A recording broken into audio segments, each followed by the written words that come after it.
Atleta atu situliu uma registrada atu participa em jogos Triple P, nebe se realiza e Timor-Leste.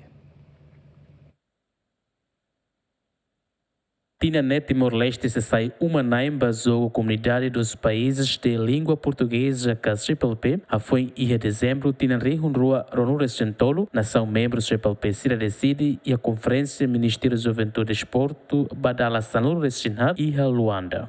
Ministro da Juventude e Desporto no Arte e Cultura, Nelio Jacques Sarmento, atendem, tadau ne atleta nação membros Triple P, a mutuk atu situ liu uma cresista ona, atu compete e a jogo Triple P, no ia tempo barak Timor-Leste se simulista na atleta sirene. Agora ia 200 orang atleta maka registrar ona, registrar por modalidade, será o EMA. Então ia de 22 também agora mais, 22 agora né, será mais que era só na na atleta sirene atu participa. Itu bila kata bele menos ou bele mos bot litan. Modalidade é o walu modalidade. Nebe ita haonen kata hotel tiana. Ya futebol participa usi nação hitu dit karik, tama nação rua confirma la participa. Por exemplo, Guiné Equatorial ou Guiné-Bissau. Será hadir ho senia batet futebol. Portanto, ia equipa hitu maga semai. Depois bola vôlei praia, nemos anesan. Depois sadres. Depois ia tênis do campo, depois ia bola basquete, 3-on-3, ia atletismo ni halaitaru, ne mos inclui sira paralímpico, deficiência, ou ita introduzan modalidade atlético rua, lompat jauh ne, ou tolak peluru. Tanto modalidade sana ita ya. Tolak peluru ho lompat jauh ita bosira tena ita sira ia campo, tamane ita construir campo fong, ne tama ia infraestrutura ne.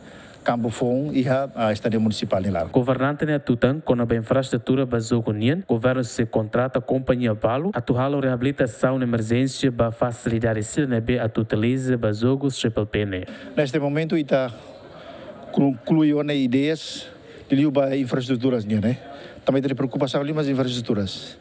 Maybe em coordenação com a linha ministerial sira. Por tempo ita tem que a reabilitação do Estádio Municipal. Campo bola vôlei ou campo tênis concluiu né agora ADN maka toma conta ou companhia do maka tu reabilita durante bulan 5 nilaran tuir buat nebeta plano orsida seja reunião café total depois hal decisões baida né nebe ba infraestrutura tela problema na também hona dalam natu reabilitação urgentemente ba Estádio Municipal nebeta se usa baia abertura no encerramento bajo o CPLP. Nadal ne governo prepara no hotel Walu e Adili a tu delegação jogos Triple P Belehela durante jogo nelau. Jogos Triple P ne se hahu e loron sanulu resenhitu fulan julho no remata e loron ruanulo resenhitu fulan julho atina ne no se participa nação membros Triple P Siraneson, Angola, Brasil, Cabo Verde, Guiné-Bissau, Guiné Equatorial, Moçambique, Portugal, São Tomé Príncipe no Timor-Leste. Agostinho da Costa, Simão Ximenes, GMN.